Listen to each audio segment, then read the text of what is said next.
குறைந்த விலை, நிறைந்த தரம். தங்கள் தேவைகள் அனைத்தும் ஒரே இடத்தில். ஜெயச்சந்திரன் டெக்ஸ்டைல்ஸ். திரைப்படத்துல என்னை முதல்ல டைரக்டரா சினிமாவில் இன்ட்ரோடியூஸ் பண்ணி எனக்கு கலைஞர் ஆதவன் பேர் வச்சார். அந்த கலைஞரின் கையால் நானும் ஒரு கலைஞனாக வெளியில் வந்ததுக்கு எனக்கு முதல்ல சந்தோஷம். அவருக்கு என்றென்றும் நன்றி. கிட்டத்தட்ட 1 மணி நேரம் 1.5 மணி நேரம் நாங்கள் பேசிக்கிட்டு இருந்திருக்கோம். ஒரு வார்த்தை கூட மாற்று மொழி கலப்பு இல்லாமல் ஒரு பையன் பேசிட்டு போகிறான். நான் யோசிச்சு பார்த்தேன், நம்ம அப்படியா வேணும்? எனக்கு அது வரைக்கும் தெரியாது. ஆனால் எனக்குள்ள அப்படி ஒரு இயல்பு இருந்திருக்கு. அதை கண்டுபிடிச்சவர் முதல்ல கலைஞர். கோலங்கள் சீரியல்ல தோழர் அப்படிங்கக்கூடிய ஒரு பேட்டரி எங்க வந்தாலுமே அந்த தோழருக்கக்கூடிய பேர் எனக்கு வந்து இப்ப தோழர் ஆதவன் இருக்கு. ஒரு கதாநாயகி இல்லாத குறையை போக்குவதற்கு கொஞ்சம் காம்பன்சேட் பண்றதுக்காக தான் என் கேரக்டர் தில்லா கேரக்டர் கொண்டு வந்தாங்க. ஆனா அது கடைசி எங்க போய் நினைச்சுன்னு கேட்டா, அது இதுவரைக்கும் இல்லாத டிஆர்பி ரேட்டிங்க எங்க காம்பினேஷன் தான் கொடுத்தது.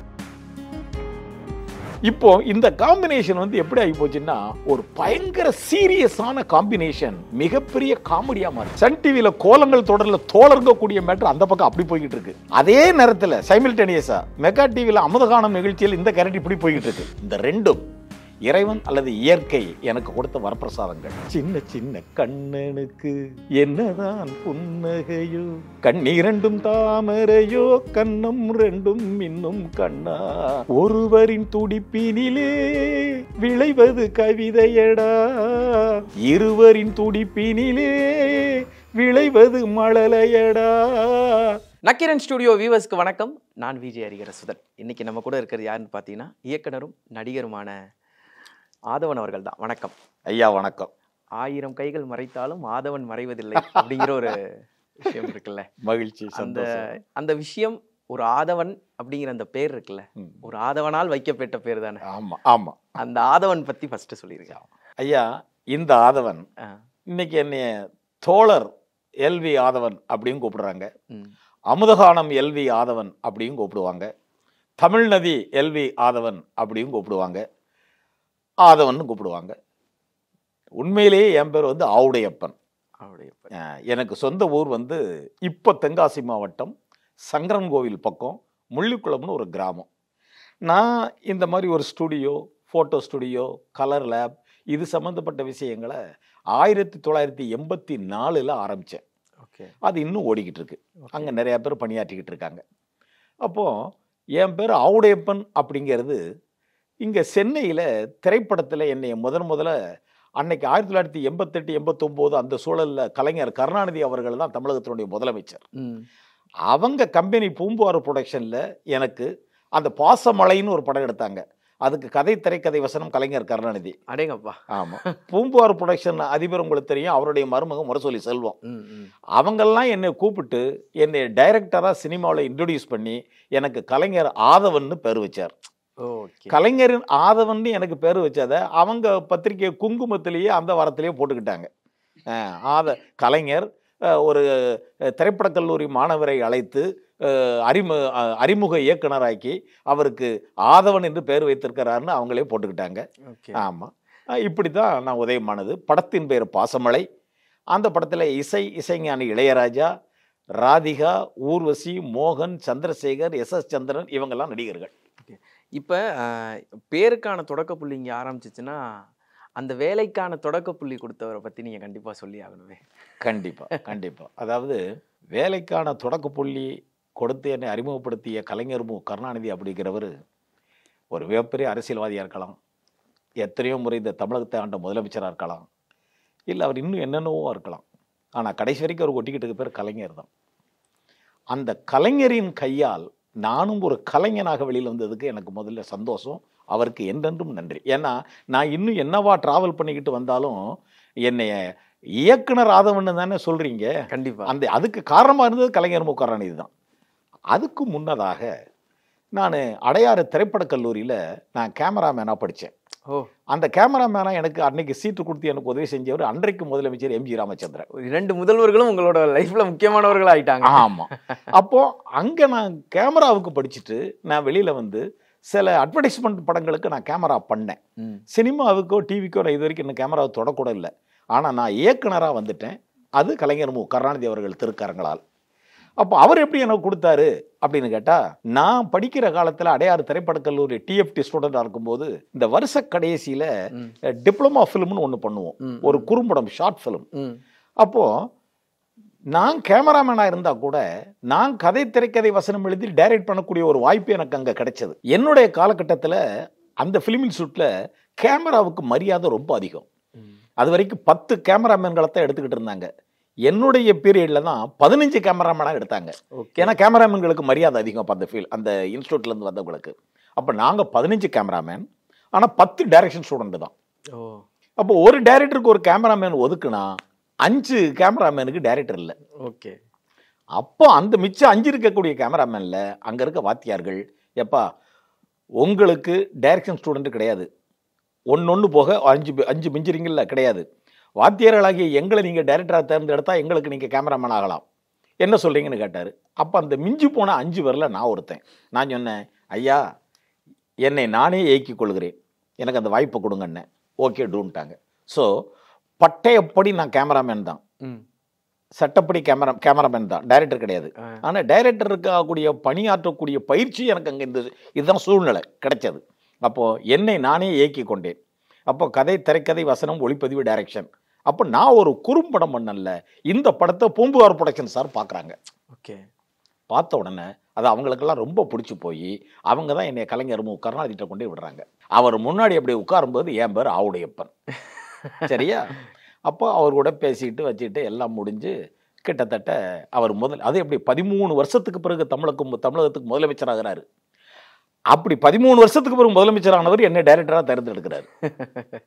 அப்போது வெளியில் வரும்போது நான் வெளியில் வந்தேன்.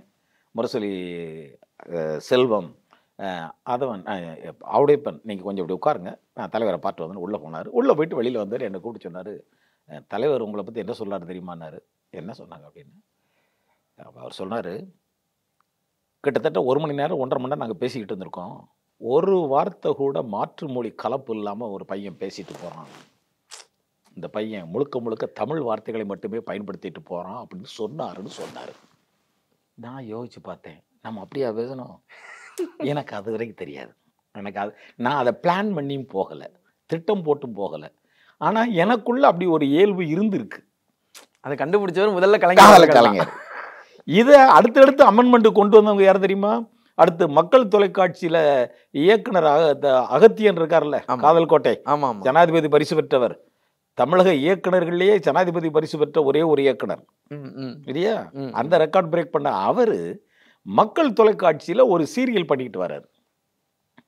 அப்போ அவருக்கு ஒரு ஆள் தேவைப்படுது. அப்போ அவர் சொல்லியிருக்காரு, பொறுங்க, இந்த கேரக்டருக்கு நான் ஒருத்தர் எங்கேயோ பார்த்துருக்கேன், அவர் யாருன்னு தேடிக்கிட்டு இருக்கேன், கொஞ்சம் பொறுங்க யோசிச்சிருக்கும் போது அந்த கேரக்டருக்கு அவருக்கு ஒரு ஆள் மனசுக்குள்ள இருக்காரு, அவர் சந்திச்சிருக்காரு, ஆனால் அவர் தேடிக்கிட்டு இருக்காரு. ஒரு முறை Krishnaveni theatre, Chennai Thyagarayanagar bus stand பக்கம் கிருஷ்ணவேணி தேட்டர் ஒரு படம் பார்க்கறதுக்காக நானும் போயிருக்கேன், அவர் வந்திருக்காரு. என்னை பார்த்தவர், சார் ஐயோ நீங்கள் தான் சார், நீங்களே என்ன அப்படின்னா, மக்கள் தொலைக்காட்சியில் அப்போ இந்த சீரியல்லாம் கொஞ்சம் நல்லா போய்கிட்டு இருந்த நேரம், ஆட்டோ சங்கருங்கக்கூடிய ஒரு மேட்டர்லாம் பிரமாவாக போய்கிட்டு இருந்தது. அதுக்கடுத்து இவர் நிலான்னு ஒரு சீரியல் பண்ணுறாரு. அப்போ அவர் சொன்னார், ஒரு தூய தமிழில் பேசக்கூடிய கதாபாத்திரம், கிட்டத்தட்ட கண்ணதாசன் கேரக்டர். அதுக்கு நான் ஆள் தேடிக்கிட்டு இருந்தா, நீங்கள் தான் சார் கரெக்டான ஆள், ஆனால் நீங்கள் மனசுக்குள்ளே நிற்கிறீங்க, ஆனால் நீங்கள் இன்னாருன்னு டக்குன்னு பிடிக்க முடியல அப்படின்னு சொல்லி என்ன பண்ணுறீங்களா சார்? என்ன சார் இது என்ன பண்ணுறீங்களா? என்ன கரும்பு தின்ன கூலியா? நான் கண்டிப்பாக பண்ணுறேன் அப்படின்னு. அப்போது என்னை கண்ணதாசன் கதாபாத்திரமாக அதை கொண்டு வந்தார். அது ரொம்ப வித்தியாசமான எனக்கு ஒரு அனுபவத்தை கொடுத்தது. என்னென்னா, கலைஞர் கருணாநிதி இவன் தமிழில் பேசுகிறாருன்னு 1988-89 கண்டுபிடிச்ச பிறகு, சில ஆண்டுகளுக்கு பிறகு அது தெரியாமல் ஒரு இயக்குனர் என்னை தூக்குறாரு, இவர் தமிழ் பேசுவார்னு இல்லையா? கண்டிப்பாக. அப்போ ஊட்டியில் ஷூட்டிங் நடக்குது. ஊட்டியில் ஷூட்டிங் நடந்தால் எனக்கு உண்டான எந்த டைலாக்குமே பேப்பரில் கிடையாது. ஓகே. அவர் சொல்லுவார், இதுதான் சூழ்நிலை, இதுதான் கேரக்டர், நீங்கள் இதுக்கு தான் பேசணும், நீங்கள் பேசிடுங்க சார், டேக் போவாங்க, பேசுவேன்.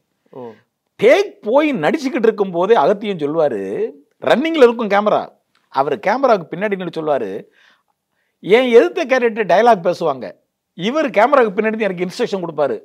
அதான் சார், அப்படியே உங்களுக்கு புதுசாக 2 சேர்த்துருக்கேன், இந்த இவங்க பேச்சு முடிஞ்ச உடனே அதை பிடிச்சிக்கிறீங்களா அப்படிம்பாரு. நான் இல்லைங்க, இவங்களுக்கு ரியாக்ஷன் கொடுத்துக்கிட்டு இல்லைங்க அப்போ அவர் சொல்லுவார்ல, அதை வாங்கி திருப்பி அடிப்பேன். இப்படியே அது வந்து பாத்தீங்கன்னா பல நிமிஷ கணக்குல ஒவ்வொரு டேக்கும் போச்சு. எப்பா அப்போ அங்க சுத்தி இருந்தவங்க எல்லாம் அசந்துட்டாங்க. என்ன அசந்துட்டாங்கன்னா, ஒரு டைரக்டர் அகத்தியன் கொடுக்கிறாரு, ஒரு ஆதவன் நடிகர் வாங்கி செய்யறாரு, இது டேக் போய்கிட்டு இருக்கும்போது இவங்களுக்குள்ள இந்த அண்டர்ஸ்டாண்டிங் எப்படி அப்படின்னு சொல்லி எல்லாருமே பண்ணி, அந்த ஷூட்டிங் நடந்துகிட்டு இருக்கக்கூடிய நேரத்துல காஃபி கொடுக்கறவன், டிஃபன் கொடுக்கறவன், வண்டி ஓட்டுறவன் எல்லாருமே அந்த ஷூட்டிங் முடியங்குள்ள அத்தனை பேருமே என்னைய பார்த்து அந்த இன்ஸ்பிரேஷன்ல தூய தமிழ்ல பேசுறாங்க.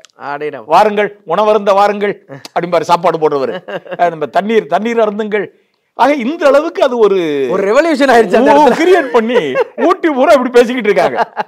ஆக அப்படி ஒரு இதனுடைய தொடர்ச்சியாக பல ஆண்டுகளுக்கு பிறகு சன் டிவியில் கோலங்கள்னு ஒரு சீரியல், ஆனந்த வேடன்.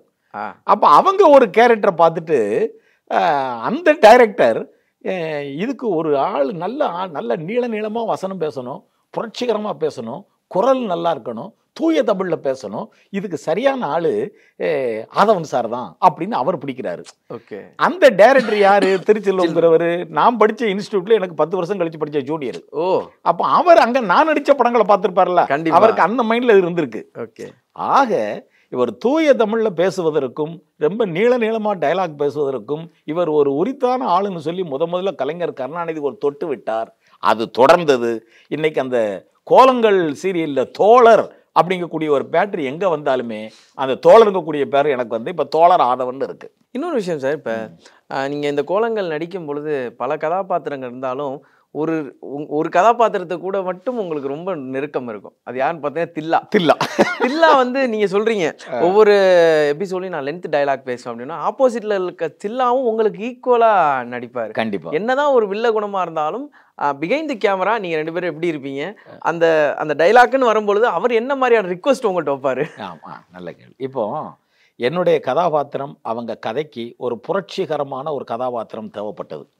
அந்த இதனுடைய கதாநாயகி தேவயானி, அவங்களுக்கு அவங்க கர்ப்பமா இருந்தாங்க இல்லையா? ஆமா. கிட்டத்தட்ட அந்த சீரியல்ல ஒரு வருஷம் 1.5 வருஷ காலம் ஃபாரின் போயிருவாங்க. இல்ல ஃபாரின் போய் அனுப்பிச்சிருவோம். 1.5 வருஷ காலம் அவங்க சீரியல்ல இல்ல. நல்லா போய்கிட்டு இருந்த சீரியல் 1.5 வருஷம் அவங்க இல்லைன்னா கீழே விழுந்துடக்கூடாங்கிறதுக்காக அந்த இடத்துல என்னையும் தில்லாவையும் பயன்படுத்திக்கிட்டாங்க. ஒரு உண்மை என்னன்னு கேட்டா, ஒரு கதாநாயகி இல்லாத குறையை போக்குவதற்கு கொஞ்சம் காம்பன்சேட் பண்றதுக்காக தான் என் கேரக்டர் தில்லா கேரக்டர் கொண்டு வந்தாங்க. ஆனா அது கடைசி எங்க போய் நினைச்சுன்னு கேட்டா, அது இதுவரைக்கும் இல்லாத டிஆர்பி ரேட்டிங்க எங்க காம்பினேஷன் தான் கொடுத்தது. அதுக்கப்புறம் மக்கள் எங்க 2 பேர்த்தை தவிர அதுல யாரையுமே விரும்பல. இது உண்மை, என்னோட இதுக்காக சொல்லல. சொல்லப்போனா அபி ஆதியோட காம்பினேஷன் கூட விரும்பல. இது எப்படி ஆகி போச்சுன்னா, நீங்க கிரிக்கெட்ல நைட் வாட்ச்மேன் கேள்விப்பட்டிருப்பீங்க. ஆமா, அந்த இஷாந்த் சர்மா பவுலர்ஸ் வந்து இறங்குவாங்க. அப்போ நான் காலேஜ்ல படிச்சுக்கிட்டு இருக்கும்போது நம்ம கிரிக்கெட்ல மிகப்பெரிய வீரர் யாருன்னு கேட்டா விக்கெட் கீப்பர் கிர்மானின்னு ஒரு கிர்மானி. ஆச்சா, அந்த கிர்மானியை எதுக்கு இறக்குறாங்கன்னா, இன்னைக்கு விளையாட்டு தொடங்கி 15 நிமிஷம் தான் ஆகுது. இந்த 15 நிமிஷத்துல ஒரு பேட்ஸ்மேன் இறக்கி வாழ்க்கையை கிடத்தக்கூடாதுன்ட்டு கிர்மானியை கொண்டு வந்து எப்படியாவது 15 நிமிஷம் டொக்கடிச்சு ஆடியா பார்த்துக்கலாம்னு கிர்மானி நைட் வாட்ச்மேனா இறங்கி அடுத்த நாள் செஞ்சுரியை தாண்டி போயிட்டாரு. அது மாதிரி ஆகி போச்சு எங்க நிலைமை. நாங்க நைட் வாட்ச்மேனா உள்ள இறங்கி அதுக்கு பிறகு இருக்கிறதுலாம் தாண்டி போயிடுச்சு அப்படிங்கிற அளவுக்கு வந்தது. இதுல தில்லாவுக்கு எனக்கு ஏற்பட்ட காம்பினேஷன் என்னன்னு கேட்டா, அவர் கொஞ்சம் அப்படி ஒரு ரோபோ மாதிரி அப்படி திக்கி அப்படி பேசுறாரு. அவர் ஸ்டக்காய் பேசுறவர், நான் கண்டினியூஸா பேசுறவன். இது ரெண்டும் ஒரு முரண்பாடாகி அப்புறம் அவருக்கு நேர்மைனா என்னன்னு தெரியாது, எனக்கு நேர்மையை தவிர என்னன்னு தெரியாது. நேர்மையை தவிர வேற எதுவுமே தெரியாது. அவரு காவல்துறை ஆய்வாளர், அவரால் தேடப்படக்கூடிய குற்றவாளின்னு அவர் நினைச்சுக்கிட்டு இருக்காரு. குற்றவாளி கிடையாது, கள போராளி நம்ம. இப்போ இந்த காம்பினேஷன் வந்து எப்படி ஆகி போச்சுன்னா, ஒரு பயங்கர சீரியஸான காம்பினேஷன் மிகப்பெரிய காமெடியா மாறிச்சு.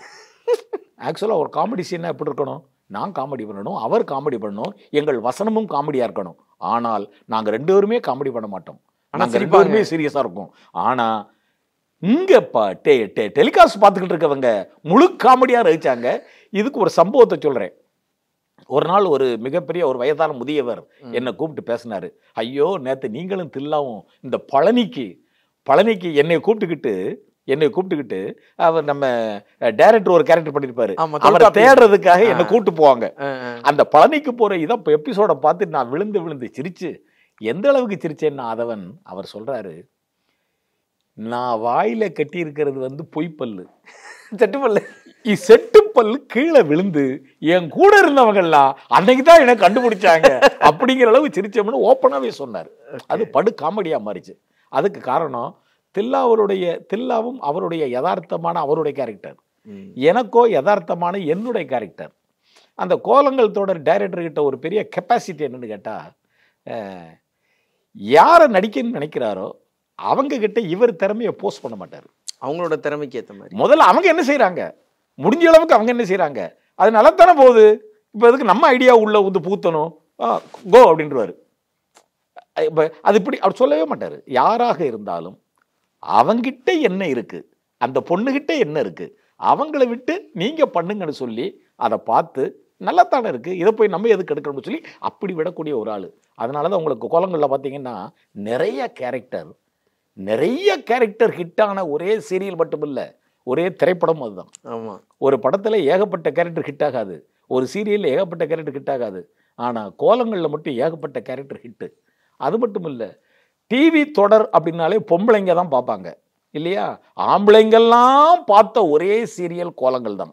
அதுக்கு காரணம் தோழர் தான். கண்டிப்பா, குழந்தைகள் உட்பட அப்பெல்லாம் நான் சின்ன பையன் தானே, எனக்கு இந்த கேரக்டர்ஸ்லாம் இந்த அளவுக்கு இப்பவும் மைண்ட்ல இருக்குன்னா எல்லா கதாபாத்திரமும் பேசப்படும். நீங்க ஒரு கேள்வி கேட்டீங்க, நீங்க லெங்க்த் வசனம் பேசுற வரைக்கும் எதிர்த்தாப்புல இருக்கவர் என்ன செய்வாருன்னு கேட்டீங்க. ஆமா, அவங்க என்ன செய்வாங்க, ரவுண்ட் ட்ராலி போட்டு அதை போட்டு லெங்க்தா எடுக்கும் போது, அப்போ நான் லஞ்ச் பிரேக்ல கேட்டேன், தில்லா முத கொண்டு இன்னும் சில பேர் நான் லெங்க்தா பேசும்போது அவங்க அமைதியா இருப்பாங்க. அப்போ அவங்ககிட்ட கேட்ட உடனே, ஏங்க இவ்வளோ நேரம் பேசுறேன்னு அந்த நேரத்தில் உங்களுக்கு என்ன தோணுது அப்படின்னு நானே கேட்டேன். அவங்க சொன்னாங்க, நாங்கள் தோணுனா தானே கேட்போம், நாங்கள் ஆக்சுவலாக அவங்க நடிப்பை பார்த்துக்கிட்டு இருந்தோம்பாங்க. அப்படிதான். எனக்கு அதுவே மிகப்பெரிய ஒரு வாழ்த்து.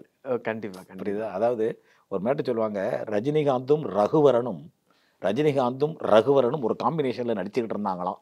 இது நான் கேள்விப்பட்டது, உண்மையா பொய்யான்னு தெரியாது. அப்படி நடிச்சுக்கிட்டு இருக்கும்போது ரகுவரனுக்கு டைலாக் வரும்போது ரகுவரனுடைய ஸ்டைல் என்னன்னு கேட்டா ரொம்ப லேகா பேசுவார். அதை லேகுன்னு நம்ம பேர் வைக்கிறோம், கடைசி அதுவே அவருக்கு ஹிட் ஆயிருச்சு இல்லையா.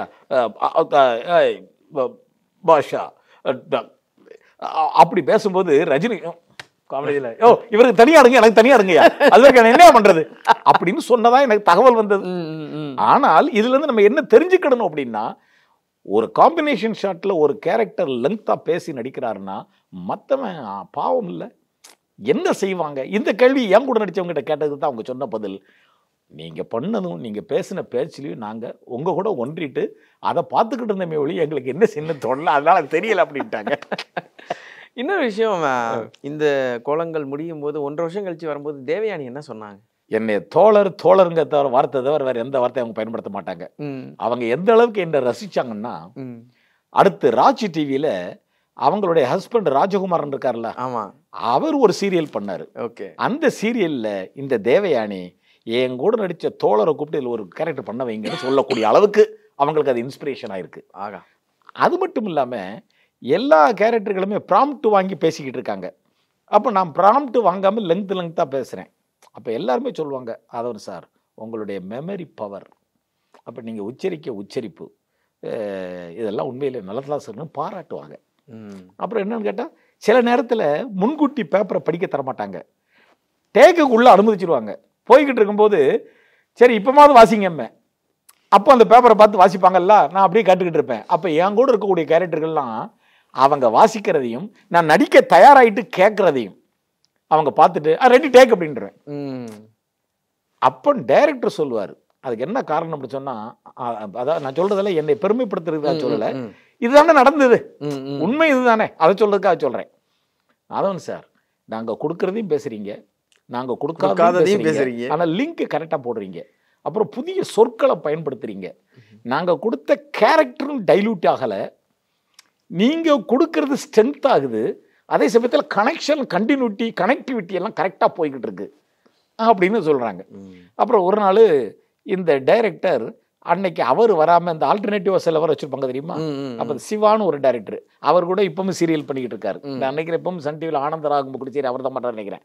அவர் ஒரு நாள் என்னுடைய லெங்க்த் டைலாக் பார்த்து ஸ்டார்ட் கேமரா அப்படின்னு சொல்லிட்டு அப்போ கட் அப்படின்னு சொல்ல வந்தார்ல, அது முடிச்ச உடனே என்கிட்ட சொன்னார், சார் நேர் வைக்கிறேன் உங்கள் பக்கத்துலேயே இல்லை, ஆக்சுவலாக உங்களை ஸ்டார்டர் சொல்லி நடிக்க விட்டு பாத்ரூம் எல்லாம் போயிட்டு டீ எல்லாம் சாப்பிட்டு தான் சார் வந்தேன்.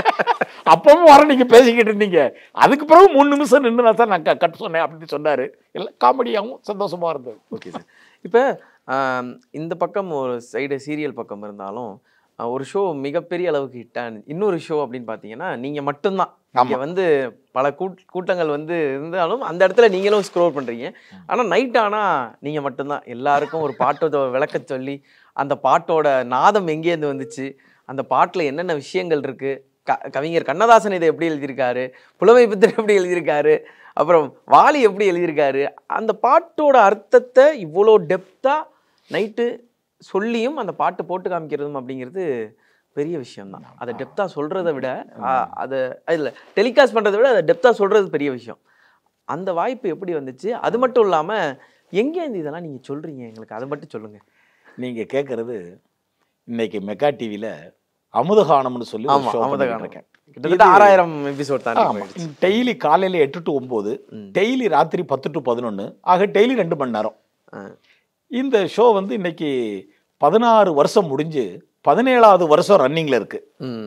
டிஆர்பி ரேட்டிங்னு சொல்றாங்கல்ல, அது இன்னும் போக போக கூடிக்கிட்டு இருக்கே ஒழிய குறையல. இன்னைக்கு அப்படி இருக்கு. ஒரே நேரத்தில் சன் டிவியில் கோலங்கள் தொடரில் தோழர்கக்கூடிய மேட்டர் அந்த பக்கம் அப்படி போய்கிட்டு இருக்கு. அதே நேரத்தில் சைமில்டேனியஸா மெகா டிவியில் அமுதகானம் நிகழ்ச்சியில் இந்த கேரக்டர் இப்படி போய்கிட்டு இருக்கு. இந்த ரெண்டும் இறைவன் அல்லது இயற்கை எனக்கு கொடுத்த வரப்பிரசாதங்கள். உங்களுக்கு ஞாபக சக்தி எப்போதுமே இருக்கு. எந்த முதல் பாடலுக்கு சொன்னீங்க? அவருக்கு நான் சொன்ன பாட்டு இல்லை, அங்கே மேலே போனால் அங்கே மேலே ஏற்கனவே 20-30 பேர் வரிசையில் இருக்காங்க. இதுக்கு டெஸ்ட் நடந்துகிட்டு இருக்கு. அப்போது என்னை உள்ள உன்னோட தங்கபால் சார் முதல்ல இவருக்கு எடுக்க சொன்னார்னு சொல்லி என்னை விட்டவன் நான் 2-3 எடுத்து கொடுத்தேன். அதில் அவருக்கு நான் முதல்ல எடுத்த பாட்டு என்னன்னு கேட்டால், அந்த ஃப்ளோலே போயிருங்க சார். அதான் முதல்ல என்னன்னு கேட்டால், சரின்ட்டு அவங்க அங்கே இருந்த ஸ்டூடெண்ட்டு அந்த டைரக்டராக இருப்பவர் எல்லாம் கொண்டே விட்டார். சார் நீங்கள் போங்க சார்னாரு. நான் சொல்லணும், வாழ்க்கை படகு என்கிற படத்தில் PB ஸ்ரீனிவாஸ் அவரது மென்மை குரலில் மெல்லிசை மாமன்னர்களின் என் இசையில் கவியரசர் கண்ணதாசன் வழங்கிய வார்த்தைகள். சின்ன சின்ன கண்ணனுக்கு என்னதான் புன்னகையோ, கண்ணீரண்டும் தாமரையோ, கண்ணம் ரெண்டும் இன்னும் கண்ணா. இது எந்த சூழலில் அமைக்கப்படுகிறது என்றால், ஒரு கை குழந்தைக்கு சொல்வது போல தன் காதலிக்கு சொல்வதாக. இதை கண்ணதாசன் எப்படி கையாளுகிறார், மெல்லிசை மாமன்னர்கள் எப்படி மெட்டினில் கையாளுகிறார்கள், அதை உள்ளுக்குள்ள கண்ணதாசன் எவ்வளவு இந்த காட்சி அமைப்பில் உறைந்திருந்தால், ஒருவரின் துடிப்பினிலே விளைவது கவிதையடா, இருவரின் துடிப்பினிலே விளைவது மழலையடா என்கின்ற வாசகத்தை இந்த சூழலில் எப்படி பயன்படுத்தி இருக்கிறார் பாருங்கள். காட்சியை கண்ணதாசனிடம் இயக்குனர் கொடுத்து விட்டால் இயக்குனர் ஒதுங்கிக் கொள்ள வேண்டியதுதான். கண்ணதாசன் அந்த கவிஞனாவார், அந்த கதாபாத்திரமாவார், அந்த படத்தின் இயக்குனரும் ஆவார். கண்ணதாசனை புரிந்த மெல்லிசை மாமன்னர்கள் அவர் வார்த்தைகளில் ஆட்சி செய்ததை அவர்கள் மெட்டினில் ஆட்சி செய்வார்கள். மொத்தத்தில் அவர்களது ஆட்சியில் விளைந்த அந்த பாடல் நம்மை வாழ்நாள் முழுவதும் ஆட்சி செய்யும். அந்த பாடலை இப்போது சுவைக்கலாம்.